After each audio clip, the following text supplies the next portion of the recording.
जय श्री हरि। आज बात करते हैं गुरु चांडाल योग की।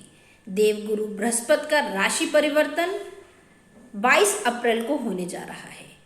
देवगुरु बृहस्पति यानी आपकी धन की स्थिति, आर्थिक स्थिति, संतान की स्थिति, विवाह की स्थिति, इन सारी परिस्थितियों पर अपना नियंत्रण रखने वाले देवगुरु बृहस्पति का प्रभाव विस्तार देता है। जीवन में कहीं ना कहीं सात्विक गुणों का विस्तार होता है और जीवन में स्थिरता भी प्रदान करते हैं, आर्थिक स्थिति को नियंत्रित करते हैं। देवगुरु बृहस्पति किसी भी राशि में 13 महीने विराजमान रहते हैं। वर्तमान समय में देवगुरु बृहस्पति अपनी स्वराशि मीन में विराजमान है। 22 अप्रैल को मीन से निकलकर मेष में विराजमान होंगे। मेष राशि में पहले से ही राहु विराजमान है, तो देवगुरु बृहस्पति और राहु दोनों एक साथ मेष राशि में विराजमान होंगे। इस युक्ति के कारण एक योग का निर्माण होता है जिसे हम कहते हैं गुरु चांडाल योग। गुरु चांडाल योग का प्रभाव हम बिल्कुल इस तरह से समझ सकते हैं कि एक सात्विक बुद्धि पर कहीं ना कहीं नकारात्मक या नेगेटिव एनर्जी, नेगेटिव थॉट्स का साया विराजमान हो जाए, उसके प्रभाव में आ जाए। जैसे एक सात्विक बुद्धि कुछ न कुछ सात्विकता को ग्रहण करती है, वैसे ही एक नकारात्मक प्रभाव अपनी नकारात्मक प्रवृत्ति को प्रेषित करता है और बढ़ाता है। तो सात्विकता पर नकारात्मकता का जो ये एक संयोग प्राप्त होगा वह कहीं ना कहीं घातक होता है। घातक इस वजह से है कि ये गुरु चांडाल योग हर समय हर व्यक्ति विशेष की कुंडली में घातक ही हो, ये इतना इम्पोर्टेंट नहीं है, ये इतना ज़रूरी नहीं है। कुछ अच्छी चीज़ें भी इस कलयुग में गुरु चांडाल योग दे जाता है। पर इस समय वर्तमान स्थिति की बात करें तो गुरु चांडाल योग जो मेष राशि में विराजमान हो रहा है उस पर कहीं ना कहीं शनि की तीसरी दृष्टि भी पड़ रही है। शनि की तीसरी दृष्टि पड़ रही है। वहीं अप्रैल से लेकर अक्टूबर के मध्य षडाष्टक योग का निर्माण हो रहा है। मंगल देव और शनि देव के बीच ये षडाष्टक योग का निर्माण होगा। मंगल देव हमारे पराक्रम, सात्विक पराक्रम पर नकारात्मक प्रभाव। मंगल देव कर्क राशि में विराजमान होंगे तो कहीं ना कहीं अपनी नीचस्थ अवस्था में विराजमान होंगे, उस पर शनि की तीसरी दृष्टि, ये सारी नकारात्मकताएं जो है वो एक साथ आ जाने के कारण ये समय थोड़ा सा संवेदनशील है। संवेदनशील किस बात को लेकर है? अब मेष राशि के बारे में तो हम बात कर चुके हैं, क्योंकि मेष राशि मंगल का अधिपत्य देने वाली राशि है, तो कहीं ना कहीं इतना खराब मेष राशि वालों के लिए गोचर नहीं है जितना कि अब हम बात करेंगे वृष राशि वालों के लिए। वृष राशि वालों की बात करें तो ये गोचर उनके व्यय स्थान पे होने जा रहा है।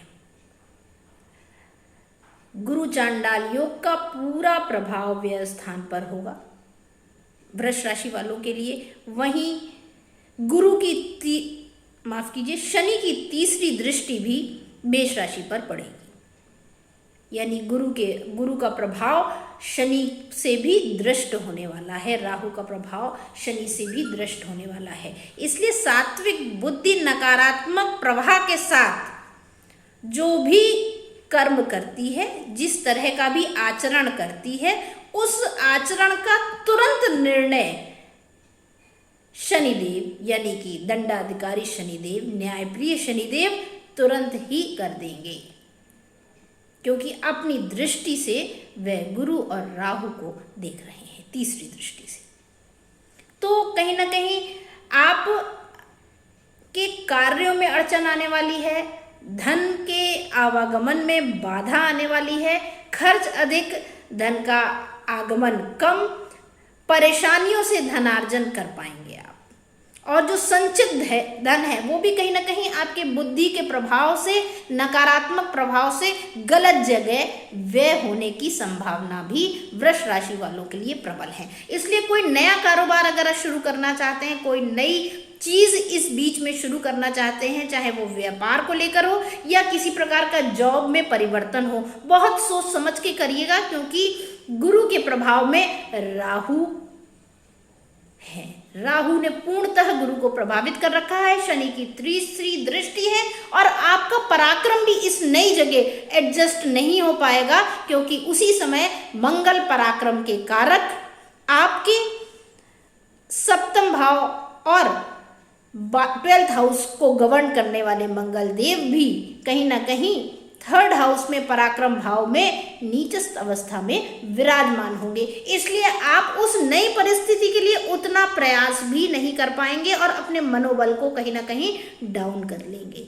इसलिए वृष राशि वालों को आर्थिक पक्ष से लेकर निवेश से लेकर कोई नया क्रय विक्रय करने की प्रवृत्ति हो, कोई नई चीज आरंभ करने की सोच रहे हो, तो उस पर विशेष ध्यान देना है।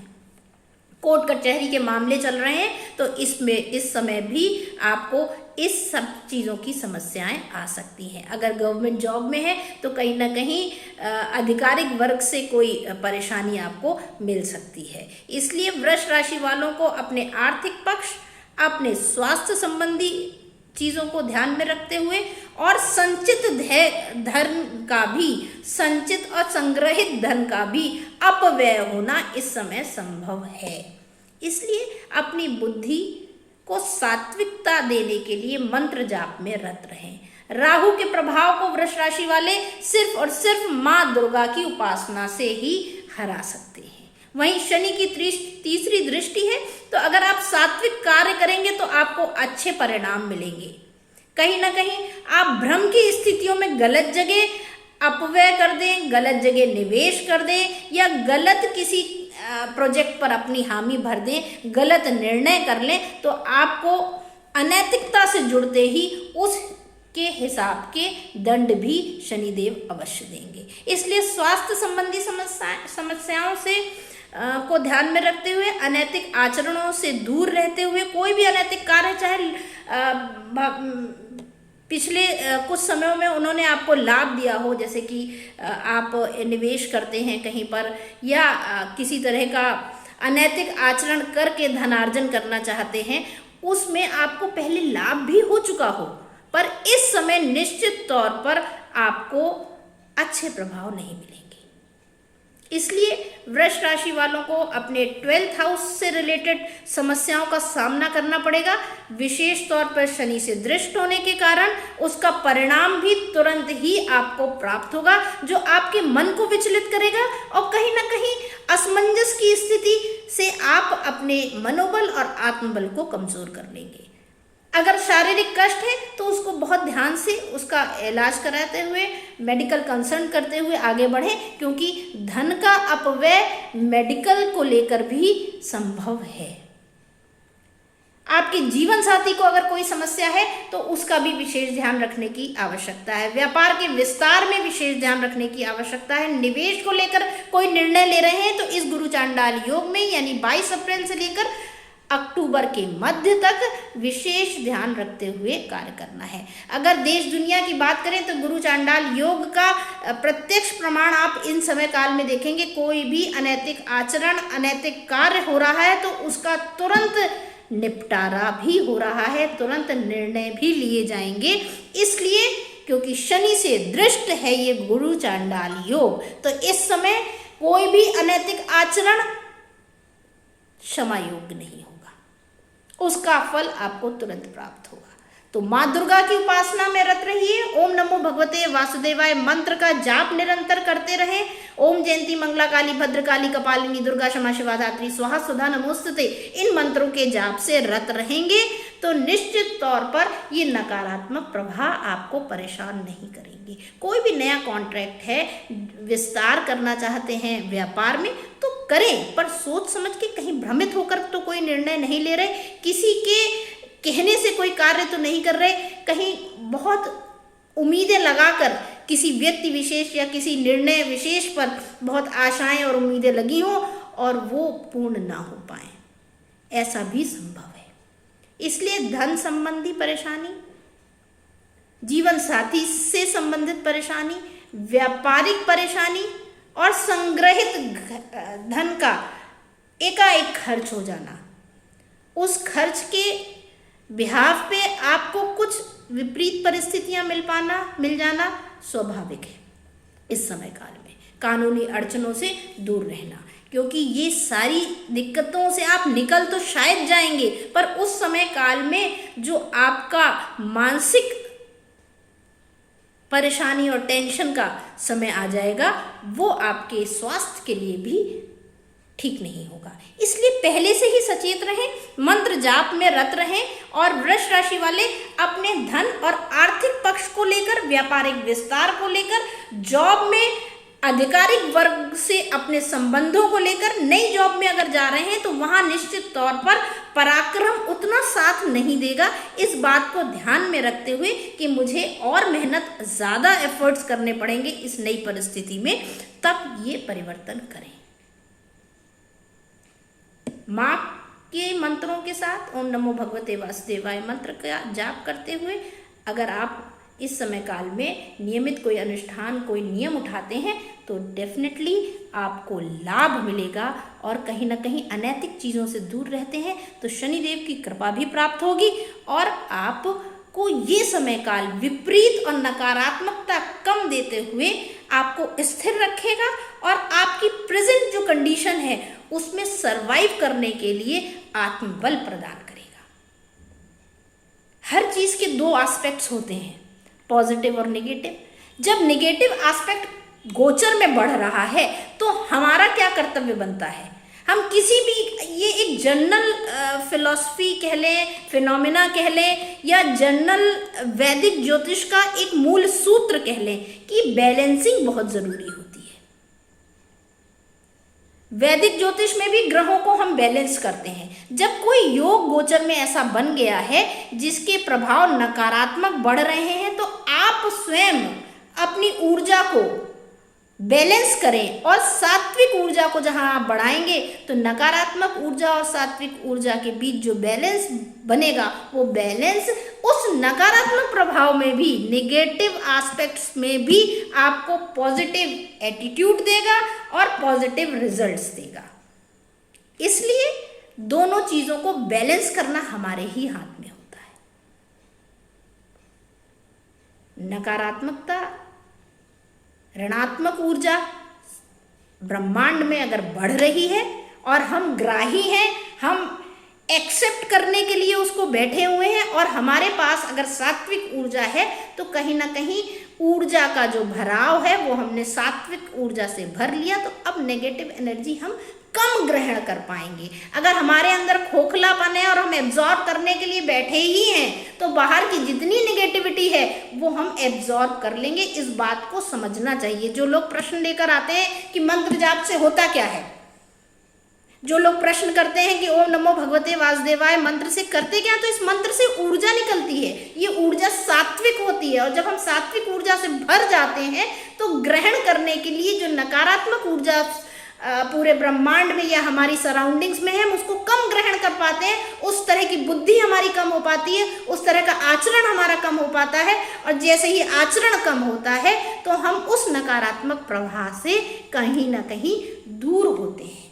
तो इस एस्ट्रोलॉजी को, वैदिक ज्योतिष को, सनातन धर्म को अगर आप साइंटिफिक अप्रोच से सोचना शुरू करेंगे तो ही इनके सकारात्मक और पॉजिटिव एस्पेक्ट्स को समझ पाएंगे और जीवन से में उसका लाभ ले पाएंगे। अगर आप इसको ढोंग और आडंबर ही समझते रहेंगे तो श्री ठाकुर जी से विनती रहेगी कि उन लोगों के लिए कुछ अच्छा मंगलमय करें कि उनकी बुद्धि सात्विक हो और अपने ही संस्कार, अपने ही सनातन धर्म, अपनी ही पद्धतियों को जो ना समझ पाए उसके ऊपर कृपा करें। तो इसलिए आप इसको साइंटिफिकली लीजिए, समझिए कि किस तरह से नकारात्मक ऊर्जा ब्रह्मांड में जब सराउंडिंग्स में होती है तो हम मंत्र जाप पर विशेष बल देते हुए मंत्र जाप करने का अनुरोध इसीलिए करते हैं कि आप अपनी सात्विक एनर्जी को बढ़ा सकें। तो वृष राशि वालों के लिए मैं बता चुकी हूँ, मंत्र जाप करना उन्हें देवी जी के मंत्रों का, माँ दुर्गा के मंत्रों का, ओम नमो भगवते वासुदेवाय मंत्र का जाप करना श्रेष्ठ रहेगा। जितना मंत्र जाप में रत रहेंगे आर्थिक स्थिति भी कंट्रोल में रहेगी, अपव्यय भी कंट्रोल में रहेगा, और जिस तरह जीवन में सुचारू रूप से आप चल रहे हैं आप चलते रहेंगे। स्वास्थ्य का भी ध्यान रखने की आवश्यकता है, जीवन साथी के स्वास्थ्य का। जीवन साथी से संबंधित अगर कोई निर्णय लेना है, उसमें आपका सहयोग है, तो आप निश्चित तौर पर अपनी सात्विक बुद्धि के साथ, मंत्र जाप के साथ कोई निर्णय लें। अगर कोई निर्णय लेने जा रहे हैं, इस समय काल में बहुत आवश्यक है वो निर्णय लेना, तो उससे पहले सच्चे मन से अपने इष्ट के सामने विराजमान होकर बैठकर और उनसे अपनी बुद्धि की सात्विकता मांगते हुए, निर्णय में उनका सहयोग मांगते हुए मंत्र जाप करें। ओम नमो भगवते वासुदेवाय, एक माला 108 बार मंत्र जाप करें और बस यही विनती करें कि हमारे निर्णय सही हो। निश्चित तौर पर उस समय जो प्रवृत्ति आएगी, जो विचार आएंगे, वो आपकी श्रेष्ठता के लिए ही होंगे, पर विश्वास आवश्यक है। इसी के साथ गुरु चांडाल योग, जो कि अपना प्रभाव दिखा रहा है वर्तमान समय में भी, शनि से दृष्ट है, इसलिए न्यायिक व्यवस्थाएं जो हैं वो कहीं ना कहीं हिलेंगी और निर्णयों में और समाज में कहीं ना कहीं आपको वो परिलक्षित होंगी। तो दंडाधिकारी शनिदेव की कृपा सब पर बनी रहे, देव गुरु बृहस्पति की कृपा सब पर बनी रहे। वृष राशि वाले मंत्र जाप में रत रहें। इसी के साथ जय श्री हरि।